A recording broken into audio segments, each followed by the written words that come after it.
We need some leaves. We do. Yeah. We do. Yeah. We'll get to it. Yeah. Good Friday morning, 8 o'clock on this March 7th. Thanks so much for joining us here on ARC Rochester. I am Stephanie Joseph. And I am Dan Schrack. And we have a lot to get to in the next 2 hours right here on ARC Rochester. So let's run through what we have brewing this Friday. Yeah, this morning we are looking ahead to St. Patrick's Day. We'll be getting a preview of the fundraiser, A Taste of Pittsford, and all of the delicious local food and drink that we have to offer attendees. I hope they brought some samples this morning. Fingers crossed. Breakfast is not doing it for me, and I'm ready for lunch. Me too. And then later we're starting the morning off the right way with a little bit of bread. We're going to be celebrating National Cereal Day with a special competition. Okay, looking forward to it. And then, of course, it's Friday, which means our friends Scott and Sandy will be live in studio for our favorite part of the week, the Weekend Buzz. So they will be joining us with this week's Jerk or Justified and our First Try Friday. Yes, and today they are teaching us how to make cheap wine taste expensive. Okay, so here's my issue with this. It's not even an issue. I'm not a sommelier. I don't care. It could be a $5 bottle or a $5,500 bottle. You ever had the Josh wine? It's like what's the Josh wine? $12, I think. Have you ever had grapes that are apple juice you've left in the fridge for too long? No. No? Yeah, does the same thing. It's delicious. Before we do that, though, we're going to get a first check of the forecast. Meteorologist Marty Snyder standing by. Marty, it's Friday, so really, whatever you have to say, it's good news. Yeah. That's it. Yeah, the weekend's coming. The good news is we're really going to warm temperatures up into portions of next week. A couple different chances to really move numbers along. Today, we're going to move numbers up just a little bit. Not a huge increase in numbers. We're coming in close to 30 right now. We'll rise through the 30s. Wind picks up once again today. No wind advisories in effect, but we're going to see some gusts in the 30s of miles per hour, maybe near 40 in a couple places. But I think longer term, the better news is we head into early next week. Maybe a case where we pull back a little bit tomorrow for temperatures, about 32 then, but approaching 40 into Sunday. That's a little closer to average for this time of year. Some mid 40s on Monday. And as we head into early next week, I think many places could reach to near 60 and even into the 60s into Tuesday. And even as we see temperatures slide back into Wednesday, still coming in above average then. So at least the weekend's coming. That's good news. The weather may not be all that pretty, but I think as we head into early next week, at least those temperatures continue to move, so at least something to look forward to in the much longer term as well. And some sunshine. Yeah. As well, yeah. Sunshine makes it all a little bit better. Yeah. Yeah. Just a tad. We enjoy it. Yeah. All right. Thank you, sir. Okay. All right, let's get to the top of it here this morning, where we're going to share some of our stories that have piqued our interest this Friday. I'm going to start things off.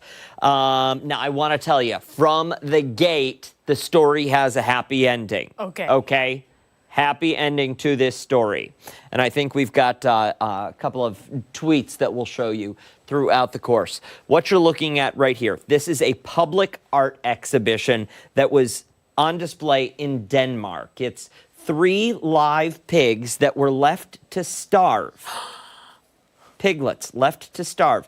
And it sparked international outrage. So the installation was aimed at exposing the realities of the mass meat production industry. You see those little piglets there curled up. They're in a shopping cart kind of display that's on the ground with some hay.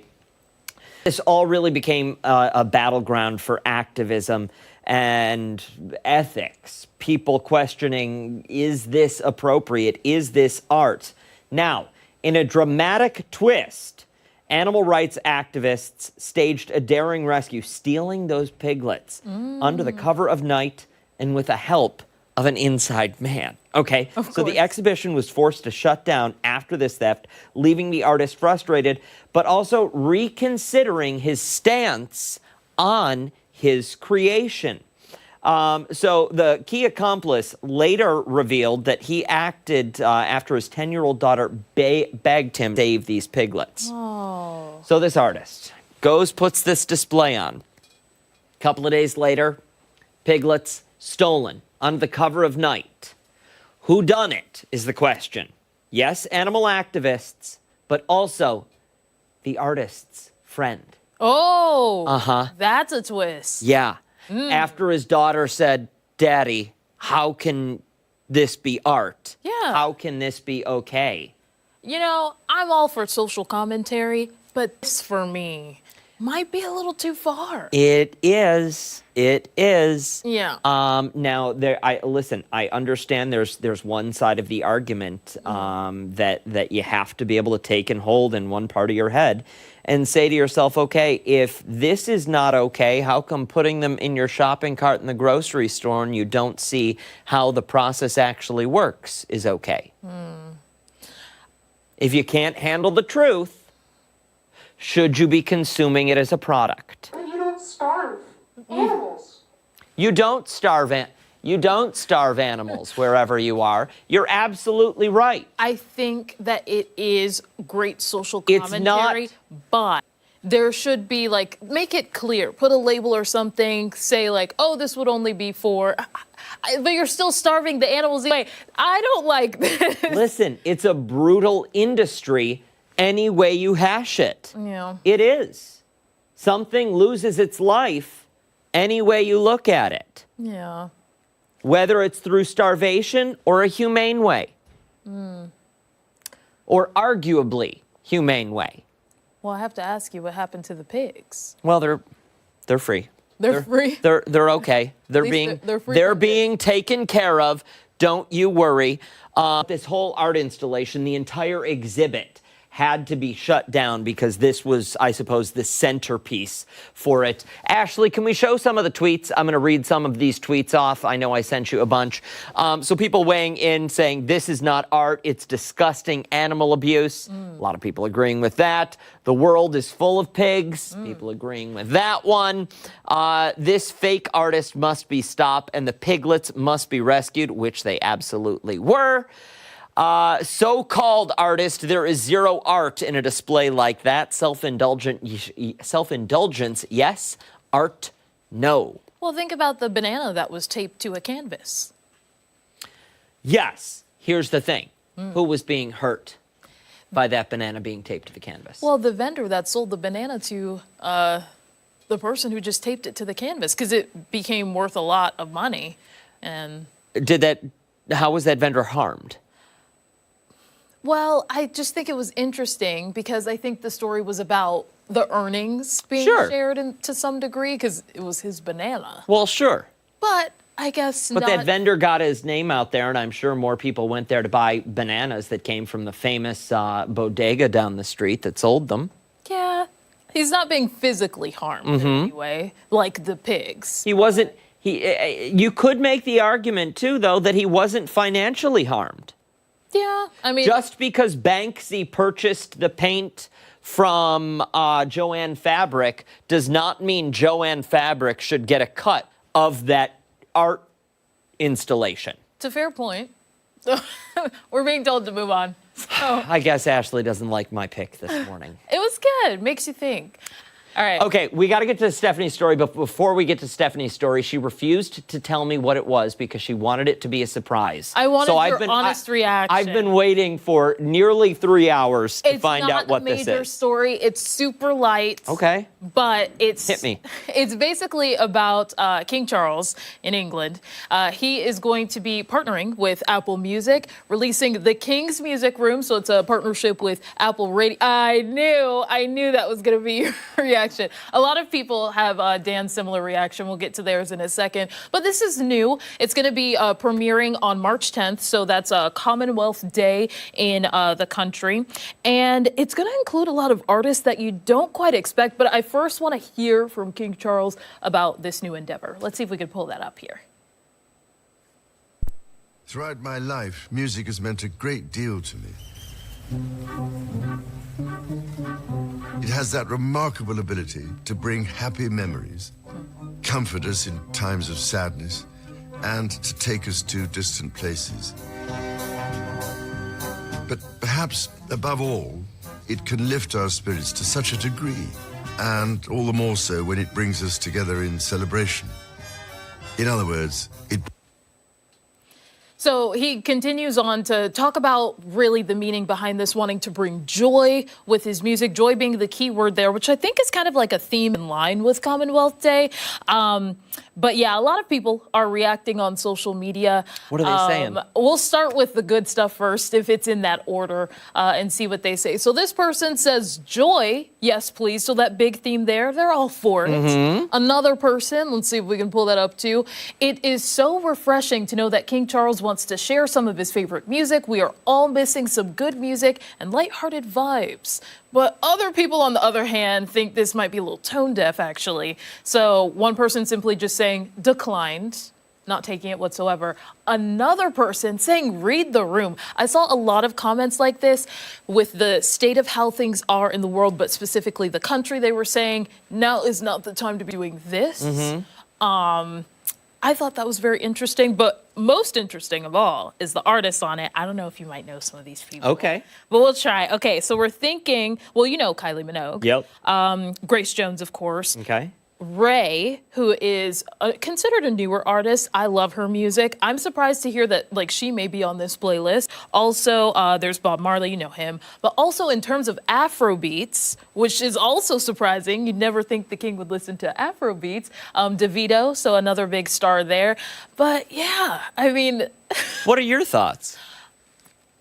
It makes me think of when former President Obama would publish his list, and he still does that now, even Oprah's list of favorite things. So I think that it's nice that leaders want to connect with maybe the younger people by doing something like this.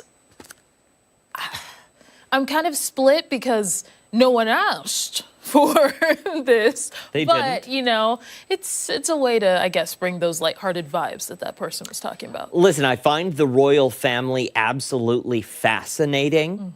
But I think if the king is looking to bring more people joy and spread joy around the world, we could start by returning some of the artwork that doesn't belong there.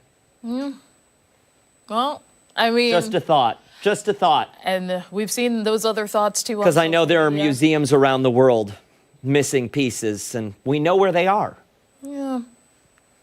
Food for thought, I guess. Yeah, I think that would be a joyous day. If you a have joyous those thoughts celebration. Too, yeah, weigh in, comment. We want to hear from you. What do you think about this? The King's Music Room. Yeah, are you gonna listen? Listen, congrats though to the artists for making another playlist because Right? hey, they all probably deserve to be heard more. Yeah. But I don't know if they're celebrating being on that playlist. We'll have to find out, see if anyone gets reaction. Yeah, Monday, absolutely. It's 6 in the morning their time, which, if I do the math correctly, we'll be up for sure. Yeah, midnight I think for us. Yeah. Midnight or 1. Yeah, one of the two. We'll do the math during the break. We'll figure it out for you and we will let you know.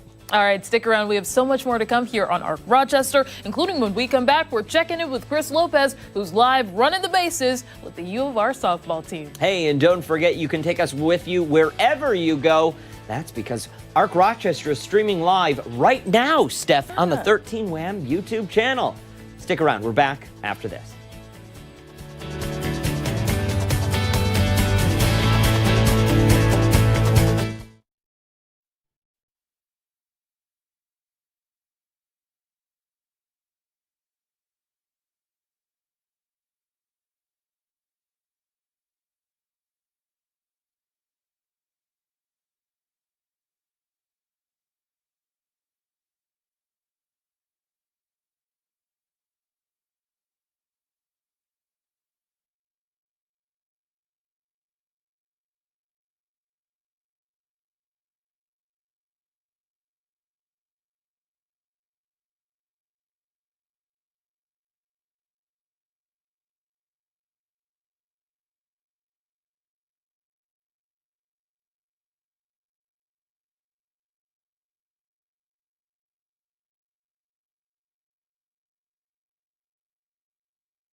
Sweet 16, the 2025 season has started for the U of R women's softball team. Yeah, right now the temperatures are cold and outdoor practice, it doesn't mix well with that. So the Yellow Jackets have moved indoors to, of course, stay sharp with their skills.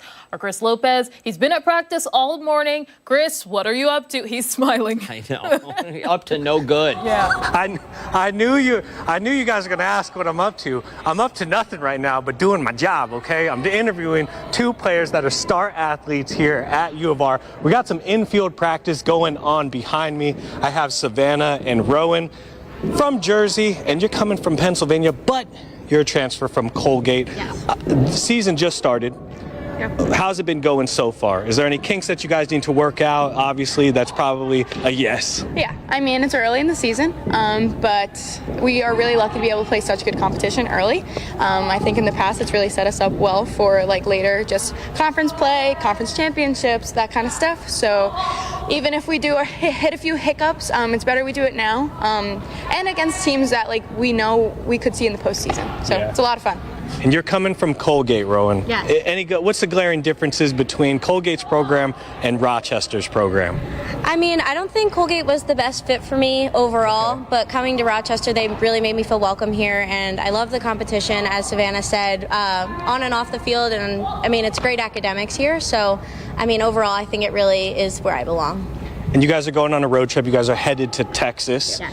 How are you guys feeling about that road trip right now? You guys how many teams are you guys going to play? We're playing 4 teams down there. We're playing double headers every day, so 8 games total. I think we're really excited. We're excited to see some sunshine. We're excited to be outside. Again, it sets us up really well for later in the season. But we definitely don't take it for granted. We know that's a really fun trip that we get to take every year. We've gone to Florida. I went to California my freshman year, so kind of been all over the place. I've also never been to Texas, so just like really fun opportunities have been able to come up through all of this. So very excited. And you bring up a good point. I'm going to ask both of you the same question. You get to travel, and which is a lot of college kids don't get to do that. Yeah. What is that something that's overlooked when it becomes when you are a college athlete? You get to travel to all of these different states and see all of these different sites. I mean, I think it's a really great opportunity for us. I think it's a really great bonding experience as well. Going and seeing other competition outside of who we play when we're in our league, I think it's like really prepares us for postseason, and I think that's what has made this team very successful in the past, and I just think it's also great for making memories on this team. Savannah, favorite place you've been? Oh, that's a great question. With the softball team, this is super random, but 2 years ago on our spring break trip, we went to Medieval Times down in Florida, and it was so much fun. Like, we just get to do such like kind of random but fun things as a team on these trips. So excited to see what we do this year. And softball, it's an outdoor game. You guys are practicing indoors. What are some of the huge glaring differences practicing outdoors, which I'd imagine that's where you would rather be, but indoors, you have to be indoors. What are some differences? I mean, playing with the lights, it's a little tough, but also our outfielders don't get to really get the pop-ups that they would get in the field outside. But I think we adjust really well. We've understood coming to Rochester, it's almost always cold until April, even maybe later, but I think we adjust really well, and I think that we don't make it, when we go out and play like we did at Salisbury, I don't think we made it clear that we've been inside this entire time. Coach was telling me the turf here makes it harder to field. Oh, absolutely. Right? It speeds the game up. Is that correct? Yeah, it's just a different speed for sure. One thing I will say is we're very thankful to have this space. A lot of other schools like practicing on like gym floors, which obviously like we would make do like if that was our case, but the fact that we have turf inside and we have like batting cages, this facility, it definitely makes the transition a lot easier. Yeah. 22-9 last year. Grabbed a couple championships. You guys looking to beat that this year? And if so, what's your prediction on the season? That's a great question. Obviously, would love to beat that. I think a huge goal for this team is to make it to a super regional. Obviously, we're not overlooking our conference championship. That's something that we look forward to every single year. I think goal number 1 is to host that. because we haven't the past 2 years.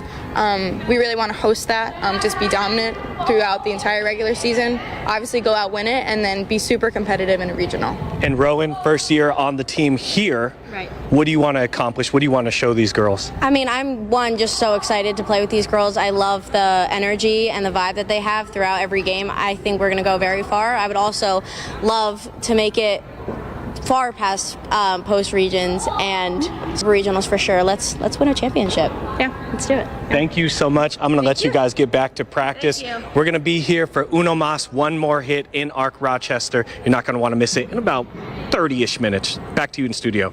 All right, Chris, one more hit in 30-ish minutes. Are we going to see you at all swing? He's teasing us.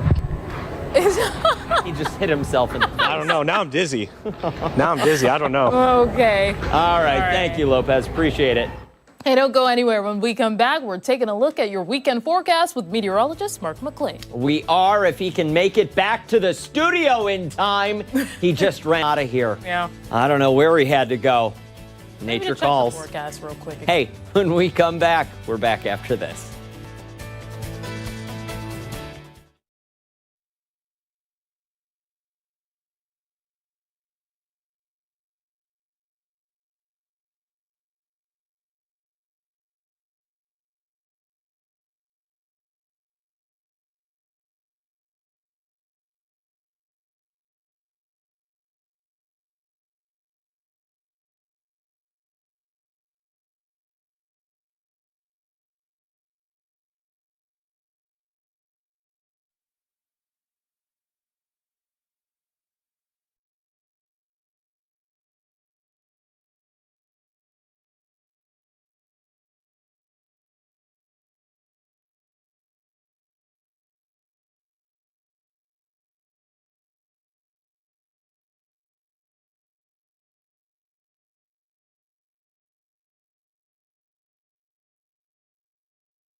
Well, we've made it to Friday, and the weekend is only hours away for us here. So this morning, we are getting a closer look at the upcoming forecast. And this weekend, it's going to be a cold one. Yeah, it's cold, but, you know, this is that spring ahead weekend, right? So it's that, that reminder that spring is on the way, that changes are on the way, and that eventually the cold is going to be on its way out, right? Absolutely. That's the good news. Plans?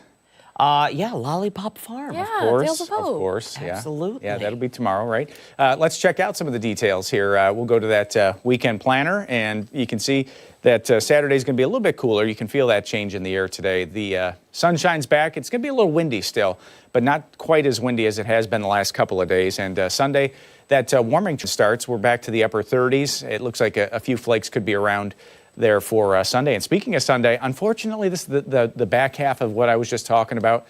It's a 47-hour weekend, so we do lose an hour because we spring ahead there Sunday night. So don't forget to change the clocks forward and, the smoke detectors and all that. You want to check the batteries there. The new sunrise on Sunday morning is going to be 7:32 in the morning. The new sunset, 7:09 in the evening. Whoa. You like that? That's the part that I enjoy, that later sunset this time of the year. But today's topic, it's still windy out there. not as windy. Part we can't enjoy. Yeah. I know. You know, when you're on the early shift, it's tough. But the wind does give up a little bit later today. You know, by this evening, you know, we see that the number drop back through the 30s into the 20s in terms of the gusts out there. So a little bit of improvement there, and just one little, I guess, speed bump heading into the weekend. There's going to be a slight coating of snow overnight tonight, maybe a coating to a ½ inch of snow. So no big deal there. And your forecast, the planner for today. We'll see numbers in the 30s, again, with that wind slowly fading away. Nice to see a little sunshine out there for Friday as well.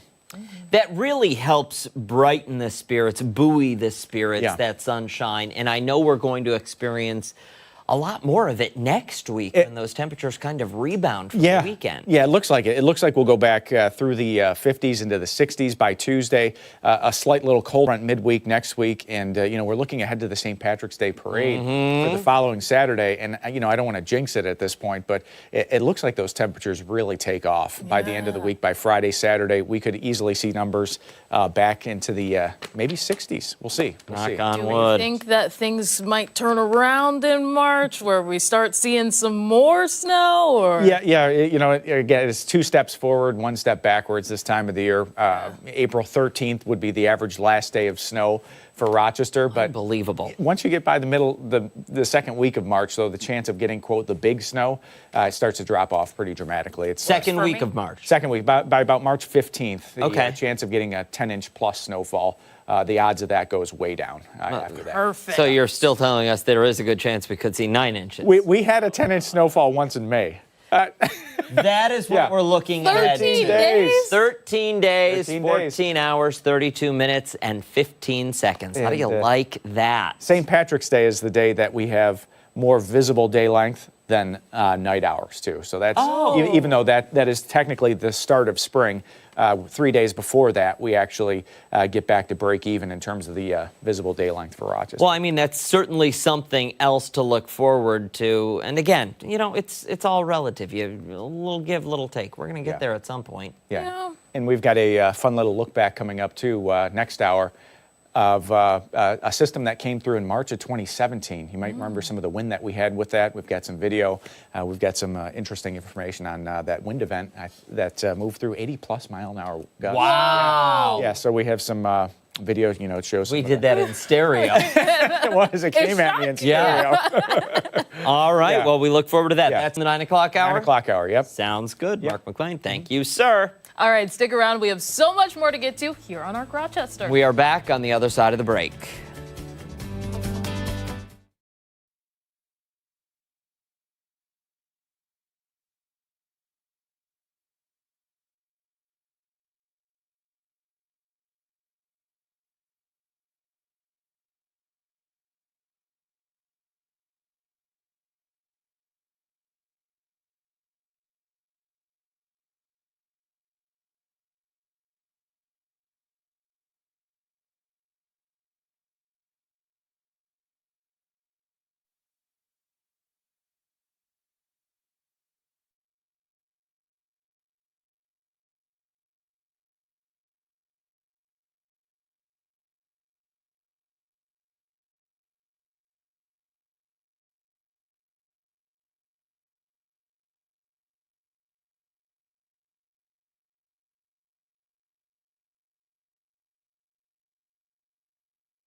Friday morning. Thanks so much for sticking with us here on ARC Rochester. 8:31. We want to kick off this half hour by chatting about the most important meal of the day. That's breakfast, and it's very versatile. But today we are honoring cereal because, of course, it's National Cereal Day. Everything has a day. Yeah, literally everything. Wow.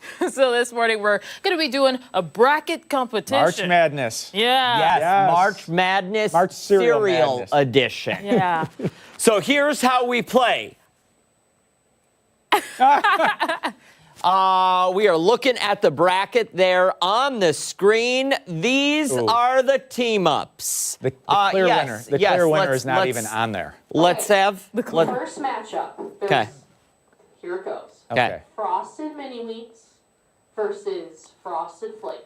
Okay, Frosted Mini Wheats versus Tony the Frosted Tiger. Flakes. The little caveat is all flavors are accepted in this brand. Okay. So Okay. it's not just one flavor. Got it. Okay. Okay. So it could be like blueberry frosted mini wheats. or- Sure. Yeah. And Okay. it also can be the Frosted Flakes. that For you, are it could be off-brand, blueberry. whatever. For me, it could be strawberry. Okay, I got you. Okay. Then who else? Oh, I was just going to go one by one. Oh, okay. All right. Okay. Okay, one by one. Frosted Flakes. For Mini sure. Wheats. I'm going to go frosted me. flakes. Sorry, Little Steph, Tony you're the out. Tiger. Yeah. Frosted Flakes, because they're great. Okay. was a good Second question. matchup.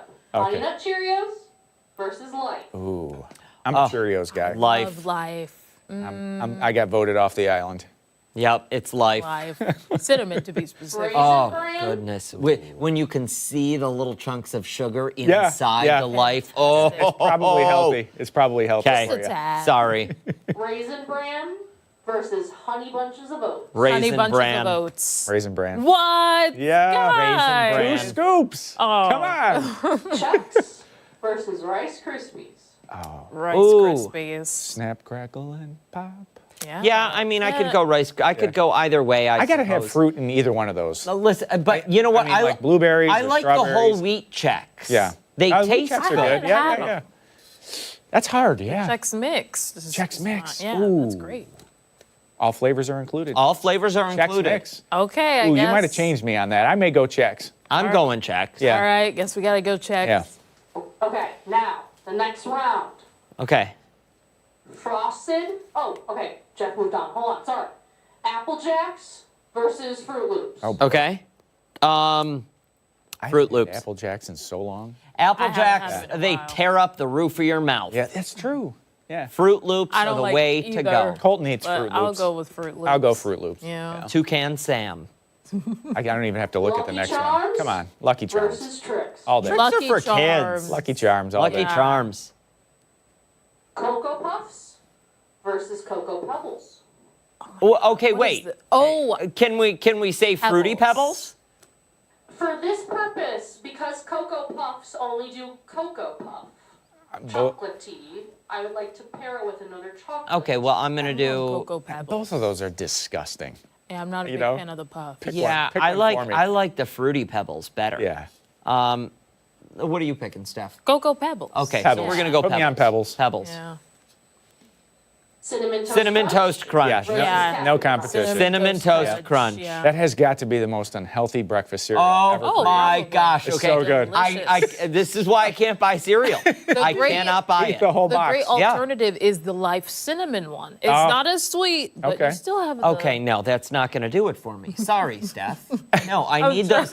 I need those airy little squares of cinnamon Yeah. sugar deliciousness. The cinnamon just punches you in the face. And that's then I need just the bottom of the bag, just that. and what it does to the milk afterwards. Oh, my my God. God! It makes it thick and yes, Next so good. round, Yeah. Okay. All right. Frosted Flakes versus Life. Frosted Flakes. They're great. Well, I'll go Frosted Flakes. I do like Life, though. I do too I like have Life. a big box Cinnamon at Life. home. If it's Cinnamon Life, I would Sure. go Cinnamon Life. Okay. Cinnamon Life? Life. Okay, Life. put me Life. on Life. Okay. Then Raisin Bran Raisin versus Bran. Raisin Bran all day. I'll go with Raisin Bran. Come on, 2 scoops of raisins in each box? So good. Okay, I have to go to the next one. One second. And you Talk know about those yourself. raisins are not healthy because they are covered in sugar. Yeah, Oh, you can see it on yep. there. Yup. And then drag through more sugar. Yes. Delicious. Sometimes you Delightful. can't even see the raisin. That's okay. I'm okay I'm with in the it. box. I'm shaking it. I'm okay with it. They should use that stuff to coat potholes. I am a firm believer. Listen, I have always thought it would be a great idea to have a cereal called Bottom of the Bag or Just Crumbs, where it's the cereal that's and it's just the stuff that's Like at the bottom pulverized? of the bag. Yes. Yes. No. So I did it once. I put the Oh cereal my in a God. blender. Of course you did. In a magic bullet. And then Okay. put it in. And you get a lot of cereal. I'll tell you what. It's good. Fruit Loops versus Lucky Charms. I gotta have Lucky magically Charms. delicious. Yeah. Lighty-tighty-tie. Gotta give me my Lucky Chocolate Charms. Pebbles versus Cinnamon Toast Oh, Crunch. Oh, Cinnamon Toast Cinnamon Crunch. Toast Crunch is This the, one was the easier. crown it right now. It is the undefeated champion of breakfast. Yeah, I have a feeling that's what's winning. Dun, dun, dun, dun. Hang on, we're doing the math Processing. back there. We are Processing. processing Sorry, these. it's a lot of work. Wait, Big we need, numbers you know what we back need there. for the show? We need that, What's that? animation on computers, you know, when the spinning thing, yeah. the processing Okay. thing. Yeah, but Life that would versus need to be Raisin processed. Life. Yeah, life. Yeah, just because it could be cinnamon. Yep. Yeah. It Yep. could be cinnamon life. You can have it with any milk, and it's good. Yeah. I feel like. It gets soggy too fast, though. It You have to, like, does. inhale it. Do you guys remember Nesquik, that strawberry flavor? Yes! The I powder? Yes, I used to make my cereal milk strawberry. No. You might remember this. You probably won't. The cereal Kaboom. Yes. You remember Kaboom? I do remember Kaboom. The clown coming out of the cannon. Yep. It was Lucky No. Charms. An Atari video game in the early 80s, right? Oh, I really? think that's where that came from. Yeah. Maybe it is. Yeah. I used Lucky to Charms versus Cinnamon Toast Crunch. Cinnamon Toast Crunch. Yeah, but that's close for me. Yeah. You know, That is sometimes close. The marshmallows are charms- just good. So the final matchup is Cinnamon Toast Crunch Cinnamon Toast Crunch. versus Raisin Bran. What? We didn't vote Raisin about Bran. We Life? voted Life. Oh, Life. Life. Sorry. Life. Life. Wow. versus Cinnamon Okay. Toast Crunch. What? So She's supposed to Life be responsible Is for the this game. healthier knockoff Yeah. of Cinnamon Yeah, Toast I don't Crunch? know. Cinnamon Toast Crunch, though. I don't. Yeah, listen, we're talking breakfast here. We're talking sugar in a box that Yeah. you feed to your kid and Yeah. say, oh, this is brain food. Yeah, there's a reason that box maybe- is so small. Too, Yeah. on the Yeah. shelf, because they know you will eat the entire contents of that box. Yes. Well, and they know Little they thing know with they the can eyeballs. charge you $6.99 for that I know, box. I know. And you'll pay it. And look, it makes me laugh. The serving size when you look at it. the tiny 3/4 print, of a cup? It's Yeah. it's like 6 of those little flakes. It is. That, I think. What do you think? I say it's the winner. Yeah. Yeah. Yeah? Yeah. Park Rochester's favorite cereal. Oh, it should be on the shelf. Cinnamon Toast Cinnamon Crunch. Toast need it- Crunch. It's crown? You know what? We need a new shelf. I think we really dropped the ball here, Ashley. Oh. We needed to have It was actually really good. Did you have some? the Buffalo Schno Yeah. cereal. We tasted it. We tasted some ice cream. Did you have This poor box Joshy is Jacks not or whatever holding they up were well. too? Didn't he have one? We got to wrap it up. Okay. She Oh, it's says. unopened too. No, it's not Yeah. opened. Oh. No, maybe it's that was just a beat different up because it Put it gets up put on away eBay. every morning. Yeah. Hey, stick around. A lot more to come right here on Arc Rochester, including when we come back. We're once again checking in with Chris Lopez, who is hitting some home runs this morning, if he can figure out how to swing a bat. And don't forget that you can watch us on the go wherever you are by streaming us live on the 13 Wham YouTube channel. Say hi to us. Arc Rochester is back after this.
8:42, the University of Rochester women's softball, they started their 2025 season at the beginning of this month. They sure did, but softball's an outdoor game and the temps, well, not a great place to practice outside right now. So they stay sharp somehow, and they do that by moving that practice indoors, which is where we find Chris Lopez this morning attending that practice. Chris, get down. Let's see you do some stretches.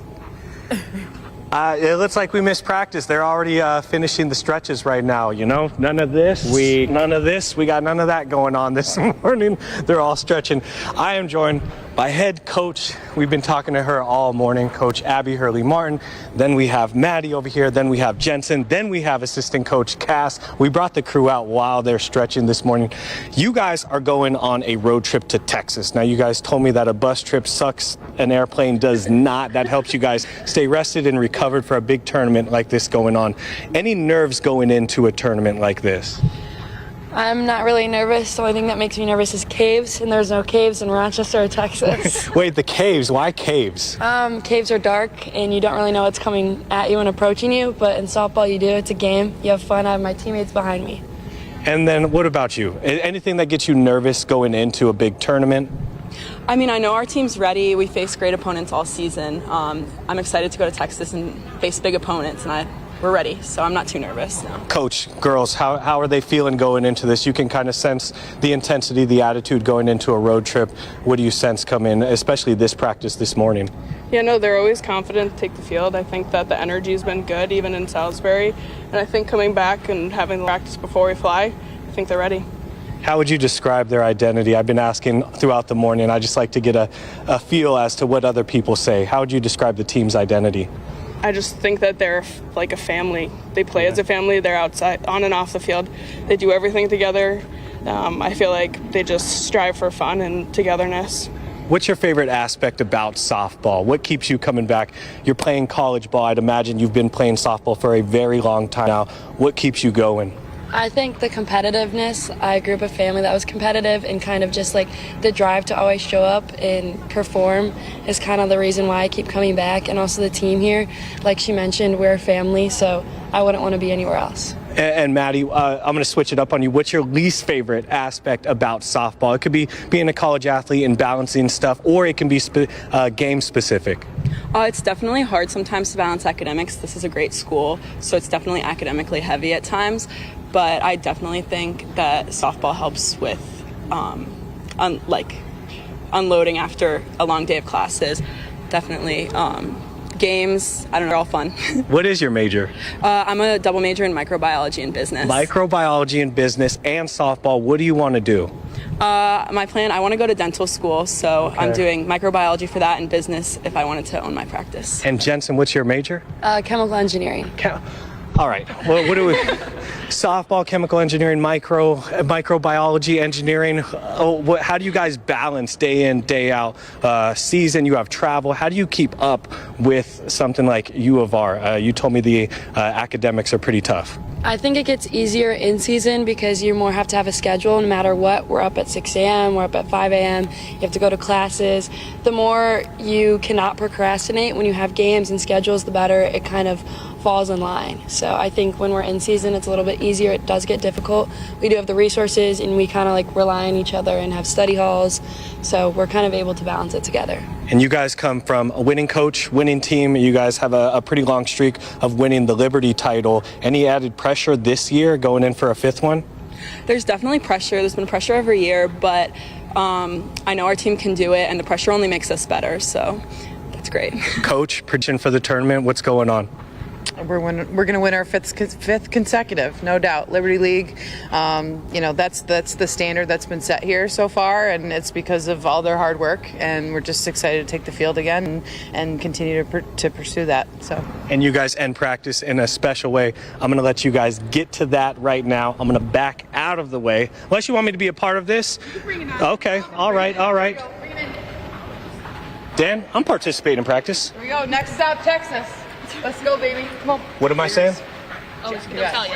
They'll tell you. Oh, okay. Jack's up there, ready? 1, 2, 3. Jackets! Back to you in studio. Got a little participation in. That's seriously, that's all your morning. participation. Building up to this thing. Wow. See, he's still teasing us. Yeah, yeah. I think your form's wrong. I agree. Yeah. I think a lot with that was wrong, Chris. Hey, stick around. We've got a lot more to do right here on ARC Rochester, including when we come back, we are talking about a special fundraiser that's coming up on St. Patrick's Day. We're back after this.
.50 this Friday morning. Thanks so much for sticking with us here on ARC. St. Patrick's Day is less than 2 weeks away. Can you believe it, Steph? No, I can't. I know. And the Pittsford Rotary Club is getting ready to host its annual fundraiser, A Taste of Pittsford. Yeah, so this morning we are taking a closer look at the upcoming event and how you can celebrate while benefiting a great cause. Now, for more, we are joined now by Pittsford Rotary President Kelly Klein and the past president, David Irwin.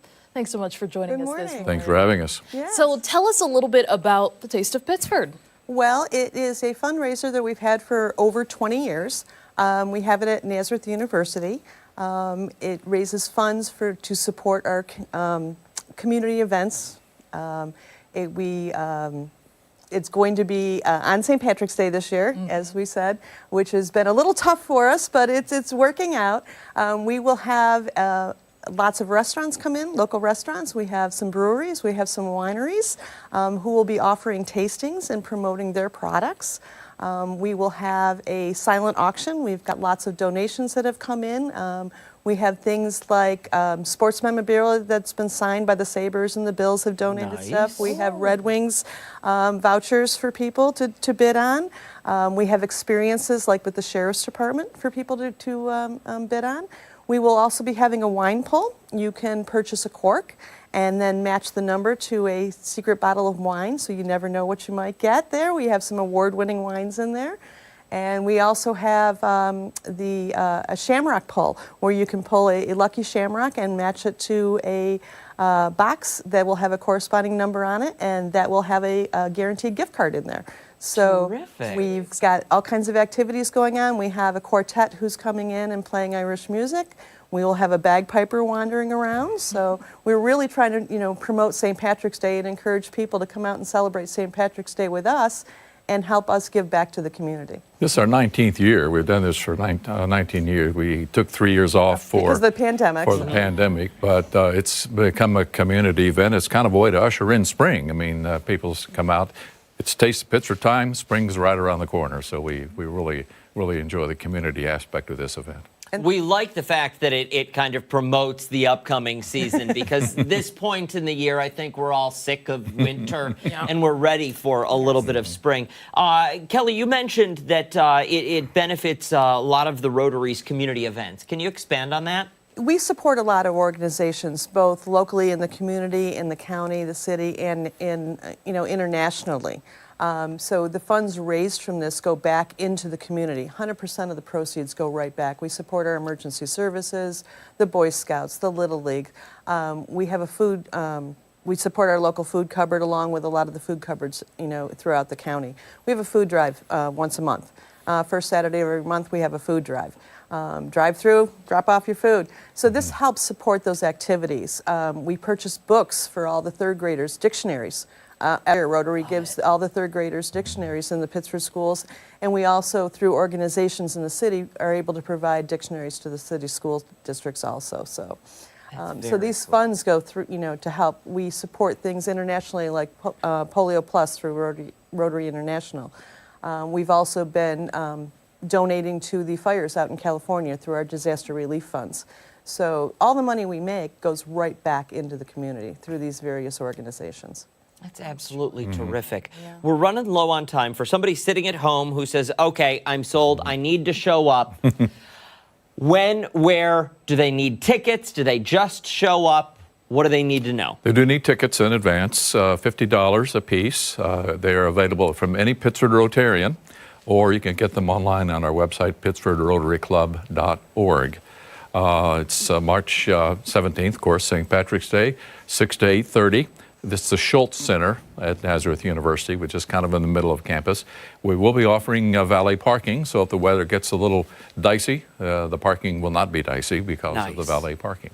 Well, we heard it's supposed to be a nice day, maybe. Yeah, we're banking on some solid weather. For that. Yeah. We hope so, yes. We have a lot of phenomenal restaurants coming in, the wineries, the breweries. Everybody will, have a wonderful time. They'll have plenty to eat and plenty to drink there. So, please come out and join St. Patrick's Day with us. And we're going to try to make it a very festival, event for everybody. Yeah. And hope we can get, community support here. A great time for all. Thank you both so much for waking up bright and early. We really appreciate it. We appreciate you having us. Thanks for having us. Absolutely. Help and us we will spread the post word. all of this information on our website for you at home. If you want to go, you can find it all on foxrochester.com. Stick around. We've got much more to come here on ARC Rochester as we continue into the 9 o'clock hour. We're back on the other side of the break.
Friday morning. I'm Stephanie Joseph. Thanks so much for tuning in. Here's your ARC Rochester news break.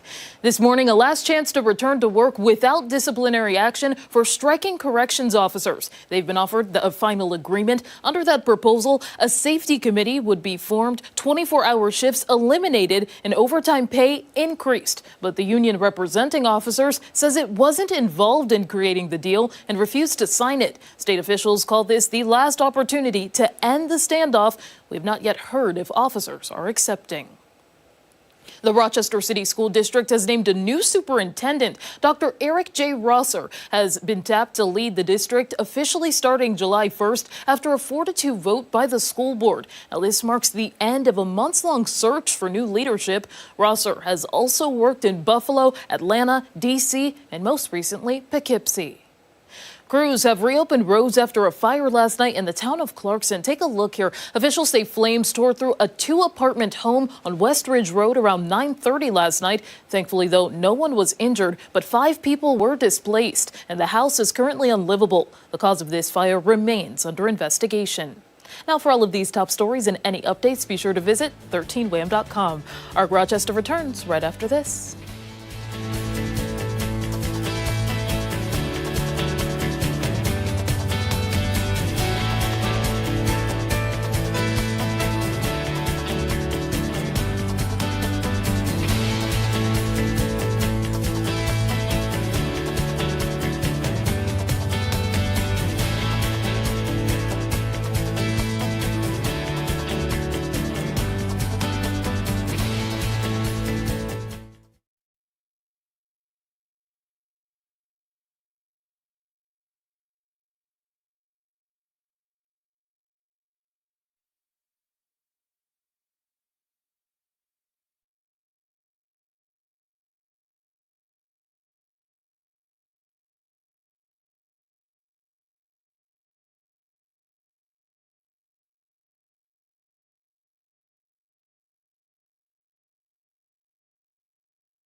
We're going to add some lyrics later on. Yes. Hey, thanks for sticking with us this Friday morning. 9:01 this March 7th. We've got another packed hour here on ARC Rochester. I'm Dan Schrack. And I'm Stephanie Joseph. Meteorologist Mark McLean joining us once again for our final hour. Taking a look back in time. Very windy, as you heard from us the last hour. We were shocked. 80 miles per hour? Yeah, when you start to get into that 74 plus category, you're actually at what would be the lowest threshold for a hurricane or a tornado. I mean, so you look back at it, there's no such thing as a weak one of either one of those. But here's some of the peak gusts that we've had in Rochester, and the Labor Day 1998 gust, I will never forget that. Oswego at the time. That one, Syracuse had a peak gust around 115 miles an hour. What? So that it was just wild. We had lightning across the sky, spiderweb lightning, and one of the chiefs out there in Syracuse, Wayne Mahari, said it was the most lightning that he ever saw on their tracker during a storm. At one time, it was something like 6,000 or 7,000 strikes up in the sky. But the one that we're talking about here, March 8th, 2017, 81 mile per hour gust, and it caused all sorts of damage for power, infrastructure, and trees across the area. Now, it is windy today. You can see our camera shaking a little bit. Not as windy as yesterday. We had a gust of 54 miles per hour yesterday.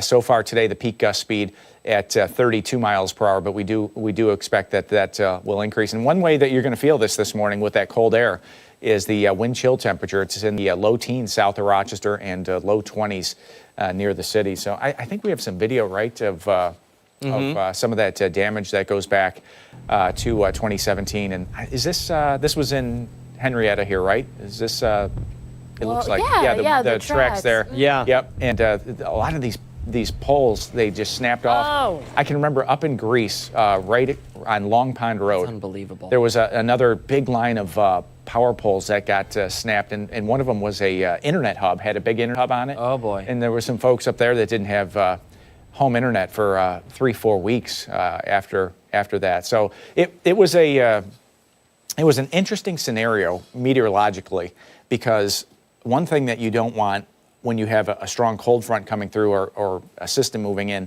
is sunshine during that. And you can see all these images, all this video has sunshine in it. And what the sunshine does is it mixes the atmosphere. So it hits the ground, heats the ground, and the atmosphere mixes like a blender. And what it can do is it can pull high velocity winds down from the upper atmosphere back down to the surface. So in this case, we had a low level jet stream out ahead of this cold front, and it pulled it back down to the surface, and it was like a 90 knot jet that came back down, and this was the result of it. I can remember the wall of the forecast center, which faces west. This came in from the west. I can remember watching it shake when the gust hit, and meteorologist Scott Hetzko back there, and he was out here with Matt Malloy at the time, and I said, we came out, I said, you're never going to believe this. We just had a gust at the airport to 81 miles per hour.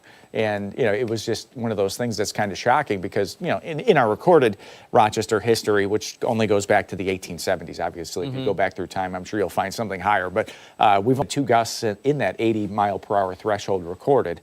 I'm sure we've had some thunderstorms and localized wind gusts that have been higher than that across the area through the years as well. But really, it was incredible. Yeah. It's not something we expected. Wind. We had some high wind warnings in play there, but we didn't expect it to be to that level back in 2017. And preparing for something like that is always difficult, especially when it kind of comes out of nowhere, when you're not expecting that, because with these major weather events, typically RG&E, NYSEG, these companies, they are prepared. They send crews from other states to the particular region in advance of these events to try and mitigate the damage and be there to restore power and to repair any of these issues, repair some of this damage. But that's not the case when you don't see it coming. Yeah, and much like when we were talking about the ice storm back on Monday, for the folks that do lose power and other services, it takes a while before, when you look at images like that, you're not getting power back on that day. And, you start to think about, your perishable food and all the rest of that. And it's a lot. It's a lot. Absolutely. Really devastating stuff. You remember what recovery was like? How long before everyone had their lights back on, had internet again? Yeah. Trees were cleaned up. I want to say just off the top of my mind here, it was like 3 or 4 weeks for some of the folks up in Greece I think they got the power back much more quickly than the internet service. There was some kind of major cable or hub up there. I can remember we were doing news stories on it that got destroyed in that wind, and it took a while to kind of put it back together. Truly incredible. I love, though, that having you on this show and having access to this file footage so that you can tell the story of what it was. Yeah, we've lived through many of them. Yeah. You know, I mean, back to the early 2000s. You know, we've been here for a whole bunch of these. So we'll be doing a lot of this and some weather trivia, hopefully, coming up as well. Ooh, And just some fun stuff. Yeah. Very good. Yep. All right, Mark McLean, thank you, sir. Hey, stick around. We have so much more to come here on Arc Rochester, including when we come back, we're taking a closer look at the Rochester author whose book is now a major motion picture. That's pretty cool.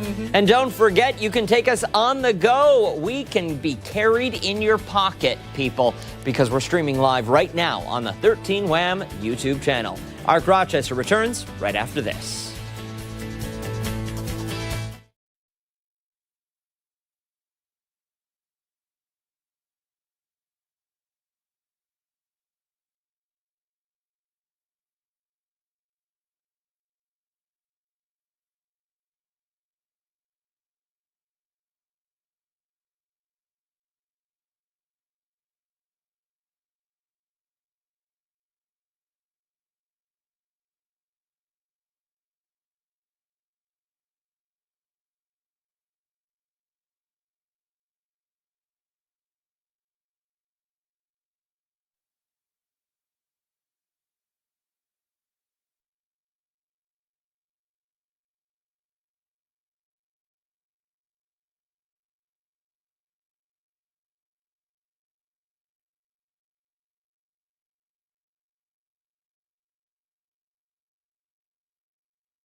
Ten after 9 this Friday morning. Thanks so much for sticking with us here on Arc Rochester. Get this, a Rochester-based author is getting ready to see his novel take to the big screen in a new movie that comes out today. Yeah, the new science fiction comedy film Mickey 17 is based on the 2022 novel Mickey 7, written by Edward Ashton, and we are very excited to be joined by him live in the studio this morning to learn more about that upcoming movie. Good morning to you. Good morning. Thanks for having me. Well, there's so much to get into, having seen the trailer, but also the book itself. It truly is amazing. Tell us a little bit about Mickey 7. So Mickey 7, the short log line is it's a story of a man whose job is to die. Slightly longer log line. It's a story that's set sometime in the future where we've developed a technology that allows us to reprint someone's body after they've been killed and record their memories and basically recreate them. And it's a form of immortality. And of course, being an author and therefore a sadist, I had to think of the absolute worst thing we could do with a technology like that. And that's where I came up with the concept of the expendable. Someone whose job is to do every suicidal mission that needs to get done. And nobody worries too much about what happens to him because he just gets reprinted afterwards anyway, so no harm, no foul. But he actually has to experience those deaths. And so he's realized when he gets into it that he's made a terrible mistake in signing up for this job, but it is the one job in the universe that you cannot escape even by dying. We've both seen the trailer for the movie, and I think we saw it before we knew you were even coming on and wanted to go and see the movie. Yeah. Now we want to read the book as well. The book came out in 2022. Yep. When did someone approach you to say, hey, we want to option this, we want to turn this into a blockbuster? So that's a really bizarre story. So I finished the first draft of this book in December of 2019. I handed it to my agent. Warner Brothers optioned the book for film in January of 2020. Less than 30 days from the time I handed a PDF to my agent, we had an option deal in place with Warner Brothers. Wow. We didn't have a published book. We didn't have a publication contract. And we already had an option deal. That is not, I cannot emphasize how much, that is not how this business works. Ordinarily, a book gets published, it becomes a bestseller, then the studios get interested. Sure. This did not follow that path. I guess that just goes to show how talented your work actually is, or how talented you are. Talented, lucky, either one is fine. I'll take it. All right. Now, have you gone to the premiere or seen any longer form clips of the film itself? I did attend the premiere in London 2 weeks ago. Got to walk on the red carpet and hang around with Robert Pattinson's mom and his sisters. Lovely people, by the way. Absolutely lovely people. Yeah, we saw the film in IMAX with the cast and crew, and got to go to the after party and hobnob with the famous folks. So that was an experience I'll never forget. Very nice. We were talking before during break, and I asked if you had the opportunity to go visit set and what that was like for you. I did. They flew me over in September of 2022 when they were doing the filming. I got to spend a day kind of wandering around the set. I'm an engineer, so I kind of geek out on some of the mechanics of what they were doing. They did most of the work with practical effects rather than CGI, so all this stuff that you see on the screen, a lot of it is actually built up. This is not in front of a green screen, and I got to crawl through that stuff. I got to crawl underneath the vehicles with the engineer who built them and have him explain to me how they had rearranged the drivetrain, this whole thing work. And it's absolutely fascinating. I didn't know much about the movie business going in, and I like to know how things work. And so I learned a lot and just had a really, again, memorable experience. That's very cool. Yeah, and the director is a really big name. We know Bong Joon-ho was previously done Parasite as well. What was it like to see him help bring a vision that you created to life? It's really indescribable. Bong Joon-ho, I have to say, is one of the warmest and kindest people I've ever met. I've got to spend some time with him now. When I got there for the premiere, he was waiting in the lobby. He came up and gave me a big bear hug. He's been great throughout this entire process. He gave me input into the script that he did not need to give me. That once they option your property, when they option a book from you, they can do whatever they want with it, and you have absolutely you've signed over total control. So there's a lot of trust involved with that, and I've been asked many times if I'm nervous about what they're going to do with my baby. And my answer is always, if it had been some other director, I might have been. But knowing that it was Bong Joon-ho who was doing this, no, I never. I will admit I sometimes have woken up in the night wondering if I'll be remembered as the man who destroyed Bong Joon-ho's career. But I've never thought that he would be the one to destroy mine. Absolutely not. I have to ask, the difference in the title, Mickey 7 versus Mickey 17. Yeah, well, as I said, the plot is someone who dies again and again. The number is the number of times he's died. So in the book, he's died 7 times at the beginning of the book. Director Bong felt that I was insufficiently murdered. So he wanted to do a little bit longer death montage. So that's why he went with 17 instead of 7. We're running low on time, but I do have one more question I have to ask. We know you have 6 published books, one that's still in the works. Any of those been optioned? Can we expect to see your name on the big screen in another movie in the near future? Actually, my previous book, Mal Goes to War, was also optioned by Warner Brothers. Now, that one has not gone into development as of yet. It's sort of sitting in option land. And I will say, the studios option probably 95 properties for every 2 or 3 that they actually make into a film. So most books that get optioned don't get made. It's another thing that makes what happened with Mickey 7 so extraordinary. But yeah, Mal's sitting with Warner right now, and I hope they move forward with it. I think they might be waiting to see what happens with this movie to make that decision. Well, listen, if ticket sales are an issue, Steph and I are going. Yeah. So you've got at least 2 of us. We promise. I'm sure that'll put us over the top. Yeah. That's what we hope. Thank you so much for your time this morning. We really appreciate it. If somebody wants to buy the book Mickey 7 or any of your other works, where can they go? Anywhere books are sold, but I always ask people to go to indie bookstores if you can. So someplace like Liftbridge Bookstore in Brockport or the Dog-Eared Book in Palmyra, Those folks have been really good to me, and I hope you give them their business. Perfect. Right. Thank you so much. And stick around, we have so much more to get to here on ARC Rochester, including when we come back, we're taking a look at what the internet is talking about this morning. We are back on the other side of the break.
Hey, welcome back. It's time to see what people are talking about in this morning's Trending Now. So let's start things out with a story that asks a question. Would you take this trip?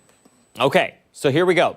One Spanish traveler is going viral after sharing his unique vacation that he booked. The man booked a luxury stay resort on a remote island in the Philippines. But 2 days after he got there, he was the only guest at the resort, and the island was cursed. What? The island is known to be a mecca of witchcraft and as well as hunting ground for evil spirits. So aside from some workers at the almost abandoned hotel, he was the only guest. And he went on to say how he felt like it was a tropical version of Stephen King's The Shining. Okay, that's a little frightening. It was also described as almost apocalyptic-like, with the resort being big yet so empty. So as for what makes the island exactly haunted, he says employees were warning him about spirits taking revenge on visitors in the form of illness and death. Well, obviously he lived to tell the story. Yeah, right? well, they have karaoke there. Come on. I don't know how cursed, I guess maybe very cursed. Oh, those are the workers doing karaoke? You couldn't catch me here. That's how dead the hotel was? That workers get to do karaoke? No, they were instead of probably work? setting it up. They were singing. They were really singing. Okay, so would you go on a vacation like this? No? I am a big believer in energy and spirits and Not doing it? no. Okay, I wouldn't particularly go here, but I'd go to the Philippines though. yes, well, I wouldn't go to this one. No. But I have looked at like those desert island vacations where you fly 20 hours Nope. somewhere. No? No. Somewhere into the Philippines, get on a boat, and it's a half-a-day boat ride. They drop you off on a little island. You've got a little hut, and they say, we'll see you in a week. No. No? No. Oh, I want to do it so badly. I do. I know you do. I think it would be a blast. They'll I'm either sure it stock would the on the- refrigerator for you or leave you the utensils or the tools you need to gather your own food. Okay. I'd need bricks and it bricks would be of tofu. Berries, roots and berries. All right, let's move on to another story. If you could enjoy watching, enjoy cloud watching. Maybe you should start Cheeto watching. Oh my gosh, I've heard of this story. I saw this, yeah. Okay, so a Cheeto shaped like a Pokemon character, Charizard, just sold at auction for $87,840. The cartoon-shaped snack was a 3-inch flamin' hot Cheeto that resembled a Charizard. So the cheese puff was placed in an enclosed box affixed to a customized Pokemon card. The dragon-shaped snack was discovered and preserved by a sports memorabilia company sometime between 2018 and 2022. It just recently surged in popularity on social media. So it's got many people questioning why someone would spend so much money on a Cheeto, while others, they're wondering how the snack came to be so dragon-esque. Why is that what you're wondering? You should be wondering why someone would spend $87,000 on a Cheeto. Okay, there's that too. But look at the shape of it. Yeah? The tail end, that's how big you think a normal Cheeto is. Sure. So it's kind of big. Haven't you ever gotten a bag of potato chips where it's misshapen or yeah. Yeah. But those also sell too. If was it one in the shape of Abraham Lincoln or something? There's been recent chip. Listen, if you have $87,000 to throw away to buy a Cheeto that looks like a cartoon character, and you do it, gotta get your head checked. Yeah. Well, again, it's not the first time. So in 2017, a Cheeto resembling Harambe the gorilla sold for nearly $100,000 on eBay. Do you remember when he was written in on the ballot? I think that was the first election I moved. Or no, not 2017.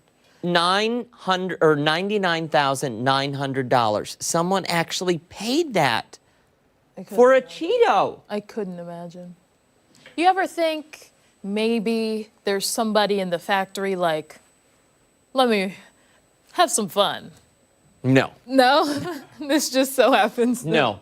Because I guarantee the people in the Cheeto factory would be stealing the Charizard Cheeserito and selling it themselves if they could. Yeah.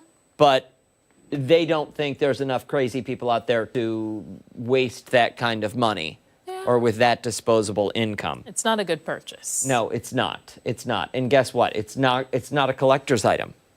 Yeah. It's well, not. how did they preserve it is my question, because whoever buys it, they'll have to worry about that unless they end up eating it, like the one person with the banana. So yeah, I don't know. I would imagine some sort of resin over top of it, or it's a Cheeto. I don't know. If you need to. Yeah, I don't know that you need to preserve those. All right, well, move along to our next story. A classic game that's getting a bit of a revamp. So a new version of Monopoly has been announced, Monopoly App Banking. The updated version replaced cash in the banker with a mobile app that handles all the transactions and the math. Yeah, no, I don't like it.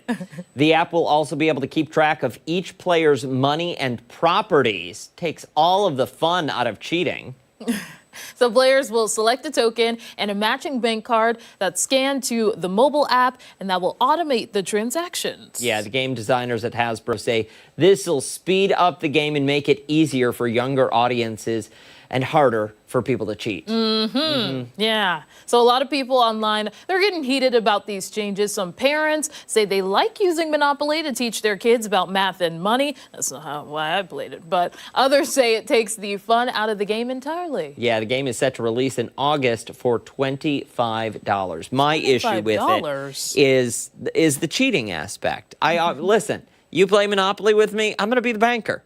Okay? Okay. And I'm going to pull the wool over your eyes. And I'm going to shortchange you. And I'm probably going to steal some of your homes. Just saying. That's terrible. That's how you play Monopoly. I mean, yeah, I guess. Throw me in jail. Okay? If I get there on the board. Yeah, exactly. Hey, stick around. We've got a lot more to come right here on ARC Rochester. We return after this.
Welcome back. Thanks for sticking with us here on ARC Rochester. We still have a full half hour left on the show, so we want to turn to our favorite part of every Friday, the Weekend Buzz. Here we are. Hi, guys. Hello, hello. Okay, Scott and Sandy are here. Yeah. You what are we talking about? gonna love our First Try Friday. Okay. We know you're gonna love this, but Well, before yeah. we get to this, our little Our test. Yes, Okay. we're going to test. We're gonna start with the Jerk or Justified like we always do. So Sold. deciding the moral compass, you could change the verdict if you want. We do it every morning on the show. Every morning on the Buzz, it's so much fun. People call up, and it's sometimes we expect one answer, and it totally sways the other right. way. The verdict ends Yeah. up being totally Oh, yeah. different. Yeah. So How often are the two of you split? all the time.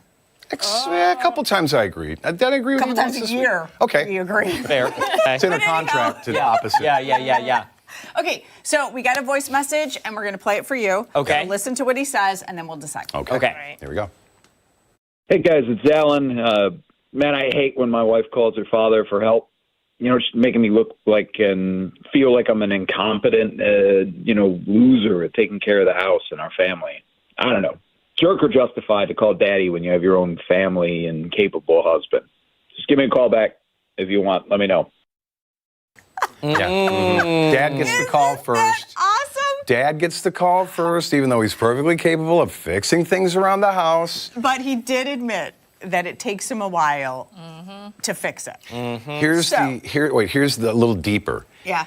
He is has a full-time job. He is a registered electrician. He's an He is an electrician, so he's not completely inept. Yeah. He does know how to fix things. Sure. To call daddy first. Wait, are we That one jerk over there. Yeah. We're hearing it from another department. Yeah. Are you triggered right now? Is that why you said it? I think he might be. If he's an electrician, he can fix anything. Yeah. It takes him With that forever background to knowledge. fix it.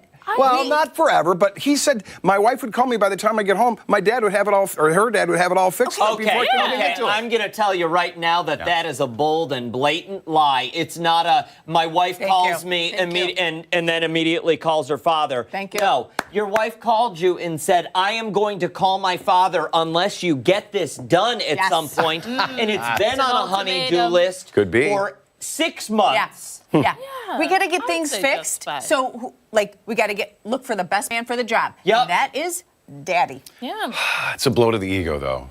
You know? And you want to fix it. Then you know what? Don't come home from work and immediately sit down on the couch. Come home from work and do more work. It's like you live with them. Well, She's probably watching right now. It's like, yeah. Stephanie, what do you think? Is it- I'm on her side. You I think it's justified? justified. Justified? Yeah. 100%. To call dad first. Yes. Dad first? He was the Dad first comes man, and fixes right? it. Yeah, Yep. he's retired. What else is he going to do? You have to Well, give no. Dad purpose. Dad, I'm saying, like, are we calling dad before we're telling the husband? Yeah, let's say yeah. Really and truly, are we calling dad before telling the husband? Yeah. Well, I think she does both, but let's say let's say yes. Yes. Yeah. Okay. If the husband had the opportunity to fix it and didn't, go ahead and call dad. Totally Okay. acceptable. If the husband hasn't had the opportunity, and by that I mean she didn't tell the husband that something was wrong and just called dad, listen. Yeah, but like if history dictates that he's going to take forever, then why do we have Yeah, to go why? through that? Yes, Yeah, I because agree. If I you agree. slack off once, you're going to slack off every single time. Absolutely. No, Absolutely. not true. No, it's true. You want something done right now, you ask the busiest person you know, and they will get it done. Yeah. Just she just wants it That's done. how it she works. just wants it fixed. Because they So it know how to doesn't matter. manage their time. Efficiency is okay. Okay. Yeah. So you say justified. Justified? Justified. Justified wins. Yeah. Okay. And he no does problem. this for a Or living. most He knows how to delay the job so we can charge more. Okay? Gotta come back just- a second day, I'm just sir. saying, yeah, exactly. Were most people Now I'm gonna get in justified, trouble. or- What did the verdict end up being? No, a lot of people were very upset about it. But I Yeah. think it ended in justified. I think it ended up in justified. Yes. See? It did. Yeah. So you tried to fight the good fight again. It was tight, but No. whatever. Sorry, Mark McLean. I guess I won't be able to sleep tonight. Mark, we're Yeah, gonna go out Mark, for- you're on your own You're gonna have over a glass there. of wine with us Don't later. complain to your wife anymore when she calls dad. Okay, so now First Try Friday. This is what we saw that is like the way to drink cheap wine and make it taste expensive. Expensive. Okay. Less expensive wine, let's call it. Okay. right? Yeah. Okay. Okay. Because politically Cost effective. correct. Bad wine can literally be bad wine. But when you do the right things to it, it makes it taste better. Okay. Now, this is Dan food approved, I assume? Yep. Yes, okay. Grab yourself a glass of Yeah. this beautiful Cabernet Sauvignon. Okay. Oh, yes. Take a swirl, take a sniff, and Okay. take a taste, because what we're going to do is we're going to put a bunch of this back into the blender, not back in, but into the blender, and let it work its magic, and then you're going to try it again. So remember the first taste, all right? Cheers.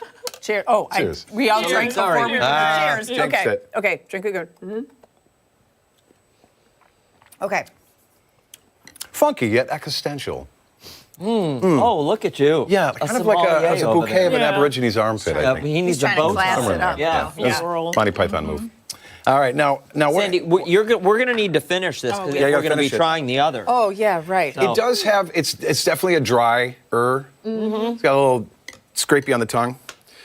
So I'm not great at I was telling Steph earlier, I'm not great at knowing what wine tastes expensive. Really? Oh, you're not? No. Well, me neither. If it does, Are you? No. if it does the trick and you're enjoying yourself more at the party, Let me it's tell working. you, yeah.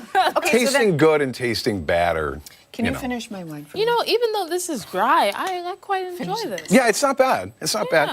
But now why are we Don't putting judge. Sandra? We just did Jerker Justified, not here. Why are we putting it in the blender? Okay, so apparently if you blend it up, and you know what? I don't even know how long they said to blend it up, so just a little bit. It aerates it, and then it all of a sudden has a better taste. It like tastes better and more posh fancy. I need to qualify Expensive. this. Okay. Sandy is not a wine drinker. Okay. Or neither, As you can tell. or cares about this or knows about this. People that are wine drinkers know that their aeration is, if key. you're It's key. real, yeah, it's key. Usually, when you do the swish like that, it helps release the This gases. does it faster, I guess. When That's I saw why this- they have decanters. Correct. Yes. Absolutely. So this is like if you didn't put your wine in a decanter, if you don't want to do the swish, you do this, Okay. and it's supposed to taste different. Green frozen smoothies, food chop, salsa, milkshake, high, medium, or low. What do you say? I would say milkshake. Let's do milkshake. Here we go. Stand by, everybody.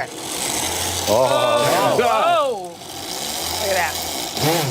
Okay. Oh, trying to break apart the chunks of ice cream in there. Yeah. Wow. Oh, wow. Look at it looks like a beer now. Okay. I don't know, Sandra. This is our first time trying this. Listen, I think it's We going do to be it all good. the time. First try Friday. Yeah. I think it's going to be good. Okay, so we'll pour it. For Well, you got to all let of the effervescence settle. Oh, okay. All right. us. Okay, go Dan first. I think it's going to taste a little different. Yeah. I do. But better. I do too. That's yeah, the oh, question. absolutely. Yeah, Tastes better. yeah. Absolutely. Okay, so you're already bought into this. You know, if you had some I don't ice think in there's here. a buying into I know, it. right? Oh, okay. Yes. You ever? Just a Okay, little bit. let me ask. Okay, that's it. Have you ever had a glass of water that you kept by the bedside table, and you know the following day you pick it up and you've had it and it tastes stale? Yeah. Yeah. We know you sleep with water bottles, so that was a great example. Really? Yeah, we learned that from. Yes, yeah, he I sleeps do. in yeah. And no top sheet. No top sheet. you Oh go. my God. I remember that debate. The number of dirty Dan comments I got. I don't like a top sheet either. No. No. You don't? No. Cheers. Let's see if this tastes different. 100%. Yeah. It's not nearly as heavy. Yeah, just a it's bit not lighter. dense. Wow. It's far lighter. It's not as dry. Yeah. Yeah. It's not sweeter, but it's the dryness Wait is a gone. minute. Yeah. This is a game changer. It people. is. If you get boxed wine, Yeah. You know. wait, this is really This really good did make now. a difference. It 100%. Yeah, that's cool. All right. Oh, Okay. yeah. Cheers to the first try Friday. Yeah. A success. Amazing. Let that go to waste. Yeah. Now throw some ice in it. We'll have some ice smoothies. Yeah, Some absolutely. wine smoothies, and that'll be it. Delicious. Yeah. Very good. I call this All right. First Try Friday a success. I agree. Thumbs up. Who on social media posted this? Where did the idea come Where did we from? see Any this? idea? It was just, I don't know, I just saw it everywhere. I don't Somebody. have a Somebody. specific Whoever gets person. credit for that. Good Yeah. work. Good work. Yes, good job. 9:38, stick around. We've got a lot more to get to right here on ARC Rochester, including when we come back, we are previewing a special exhibit that commemorates a very specific moment in history.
may be hard to believe, but this month marks the 5th anniversary of the COVID-19 lockdown. And looking back, life as we all knew it changed drastically. But through the darkness, there is light. It really seems like a lifetime ago. Yeah. Through resiliency, we prevailed. And this morning, we are learning more about a special art exhibition, what captures the life and what it was like just 5 years ago. Yeah, so for more, we are joined now by photographer and creator of the exhibit, A Rock Moment, Renee Viniski. Thank you so much for joining us. Thanks for having me. I appreciate it. So the COVID-19 pandemic, we were just saying it seemed like it was so long ago. What can people expect to see in these pictures? Well, today we're kind of thinking and looking at the silver linings that came out of that time frame. You know, the working from home is now a regular thing. Families grew closer. You know, we were all scared. We were all, you know, nervous about our jobs, our health, our families, nervous about going out shopping. But through it all, we were smiling and getting through it together. So this is really the bright side of the pandemic. Yes. Okay, Renee, where did the idea for this exhibition come from? What point were you, sitting there at the dinner table and you said, that's it? I kind of had this, I love to capture moments. Okay. And I kind of had this American Gothic vision in my head. And I called up a friend and said, I'm coming over. What are you doing right now? Don't comb your hair. I'm coming over to take a picture. And it kind of just kind of went from there. I started, joining people and talking to people and kind of spreading the word. It just became something really fun to go and capture those moments of And so all of these images were captured during the pandemic. Correct. You reached out to all of these people and said, It became actually word of mouth. I didn't reach out to a lot. It kind of expanded from there. And I had a great lens that allowed me to be quite far away from them and still get the images I wanted. I was never more than or less than 20 feet away from people. So definitely in the right distance, and just kind of played around with them, whether it was in their driveway or I found myself at senior living facilities, through windows, people sharing birthdays, parades, all those things that we did. And was photography always something that you've been passionate about or involved in? Yes, I own my own business, Imagine Photography, and I had literally just bought a new lens and I wanted to play with it and I couldn't, we were locked down. I wasn't allowed to work necessarily. So this allowed me to kind of get out and I was restless. I wanted to do something and documenting wasn't the idea, but it became what I was doing. And I was really happy it turned out like that. So at the time when you picked up the phone, you called your friend and said, don't shower, don't comb your hair yet. I want to swing by and take some photos. Was the thought in your head to turn this into an exhibition, or it was just, I'm going to go out and use my new lens and this is just something creative I'm trying for today? Yes, I was not planning on it being an exhibition. Once it got to the point where, the exhibition now has 48 images with the stories from that day. So each photo has a story with it from the subject in that time frame. And because that continued to happen, there's social media with it. I thought, yes, in 5 years, I think we should have an exhibition and share, what we all felt then. It's kind of bringing it all back. Yeah, but in a little good way, hopefully. Absolutely. I do want to ask. And you might not be able to answer this. You might not be allowed to answer this. Is there one image that you took that you feel it right here? Every time you look at it, it's your favorite? You don't have to tell us which one it is. Yes, there's a few, but yes, there is one in particular. Yeah? Yeah. Okay. Yeah. It'll be fun to look and then check with you after the fact to see if it's the same one that we resonate. You know what I mean? Yeah, that's fine. interesting. That's I like that. Yes. So for anyone who wants to take a look at these images, the exhibition in particular, what can they do? Where can they go? Well, we are at the Rochester Contemporary Art Center. Tonight is First Friday, 6 to 9. And then I will be there on Fridays from 12 to 5 throughout the month of March. And you can come and see them then. Yes. Terrific. Very good. We will post all of this information and much more on our website after the show this morning. If you want to see these images, we highly recommend it. You can find it all on foxrochester.com. Hey, stay with us. When we come back, we're learning more about the upcoming show at Blackfriars Theater that's going to make you want to get up and dance. I'm down. Arc Rochester is back on the other side of the break.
$9:49 this Friday. Thanks so much for sticking with us. We are going behind the curtain this morning because next week, Blackfriars Theater is paying homage to the divas for one night only. Yeah, the show Divas and Dance promises a night of movement and song, and we are excited to be doing more today. We are joined now by singer Bryn Tishka and show director Mandy Lynn Griffith. Good morning to the both of you. Good morning. Thank you. Of course. So Divas and Dance, tell us a little bit about it.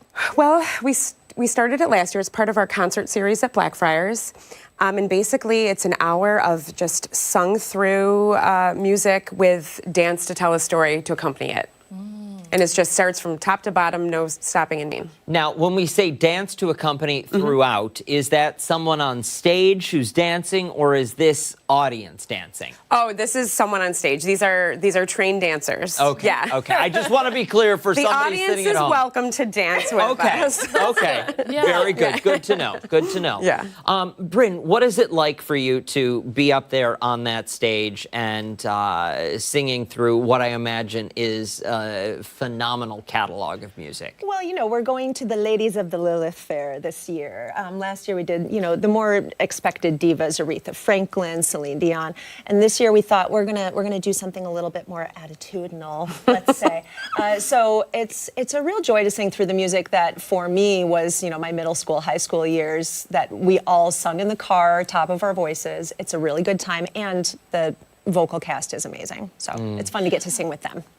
And so what is it like when the audience is there, you know, listening to this music? For a lot of people, it's a stroll down memory lane. Yeah, we're hoping that's how it's going to be. Last year, it was like we could, you know, at Blackfriars, I'm not sure if you've ever been there, but you are like right in front of the audience. It's a truly immersive experience. And so, yeah, it's wonderful to feed off their energy and just to look out and see them smiling, sometimes singing along.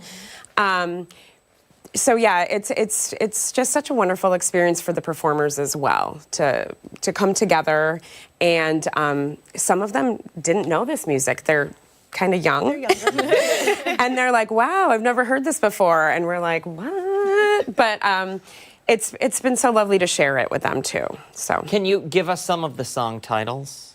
Is that allowed? Sure, of course. We open with All I Want to Do by Sheryl Crow. Then, yeah. And we close with Walking on Broken Glass, Annie Lennox. I mean, you can't beat those. Come on.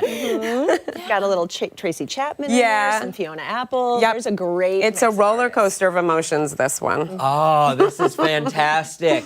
We like to play, I like to play DJ Friday mornings in the newsroom before everyone gets here. And some mornings, that's the lane that I walk down. We did a couple of times this morning. That's great. We can appreciate that. It's music most people our age know and can really get behind. Well, and the lyrics are very relatable, I think. It was, a time of true poetry to music. So, Sure. yeah. Sure. What are rehearsals like? Because I'm sure for everyone going through that range of emotions, it's something else for them too. Well, for the concert series, we jokingly say that it's a little quick and dirty. We really only have maybe 12 to 14 rehearsals for any of these concert series productions. So people have to walk in ready to just leap off and ready to be okay with improvising and just making it work. And this cast has been especially good at that. Yeah. And for the dancers, we have maybe 3 group numbers and the rest are solos or trios or whatever. So they all learn all their solos and trios and duets in one rehearsal. And then we all come together and run it. It's gotta be so cool to be up there and know that, listen, it's live, anything can happen. I may end up having to improvise, I may end up having to vamp. What is that like as a director and what is that like as an artist? And we've only got about 30 seconds. Sure. As the artist, I've already asked if we can just have lyrics up there, music, because I am freaking out. It is a time of poetry, so man, the lyrics are lengthy. And as far as dancing, we talk a lot about what we're trying to say and the story. So I always tell them, when in doubt, tell your story. Terrific. Thank you both so much for waking up bright and early. We really Of course. appreciate it. Thank you. We will post all of the ticketing information and everything you need to know if you want to go on our website, foxrochester.com. Stick around when we come back. It's this morning's Final Thoughts. Arc Rochester is back on the other side of the break.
$9.59, $9.56 is what he meant to say. That wine has gone right to my head. We aerated it just enough. Time for our final thoughts. Okay, people, best part of the morning. Friday. Well, it's Friday. So that's great, Yeah. but best part of the morning. Looking forward to the weekend.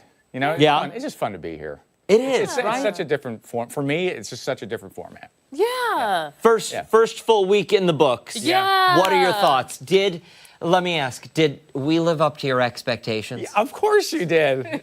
Thank you. Thank you for the invite. It's been great. I really enjoy it. You figure out where you can start doing other things too. Mhm. You know, until you sit down and start working through it, and we'll be able to bolt a lot more onto this. Absolutely. Exciting stuff. Yeah. Yeah, absolutely. All right, Steph, your favorite part? Oh my goodness, I really like the brackets because I got to know like some of your favorite cereals, but Mhm. the wine, it got me in a great mood. Yeah? That's for sure. Was it a real difference? Yes, 100%. it was lighter. Yeah. Trust us. I mean, it was just a quicker way of aerating wine. Yeah. Interesting. Yeah. Is all it is. So I did like the wine. Don't try that with a beer, though. No, I'm Right. struggling to. I'm struggling to remember what we did before the wine. What did we do before the wine? We had the talking- brackets. Did Sure. we do trending before? Yeah, we did Talked trending. to weekend weather there. Yes, Yeah. Taste Bring of forward. Pittsford. Taste of Pittsford. That Yeah. was fun. Yeah. I like the Divas show. Yes, that was that'll probably be great. good. Oh, the art exhibit. Yeah. That'll be interesting. We look gotta back go at though. Rochester. That does it for us. We'll see you Bring Monday forward. morning, 4:57 over on the other channel, 13 Wham. We've got more news on 13 Wham News at midday. See you then.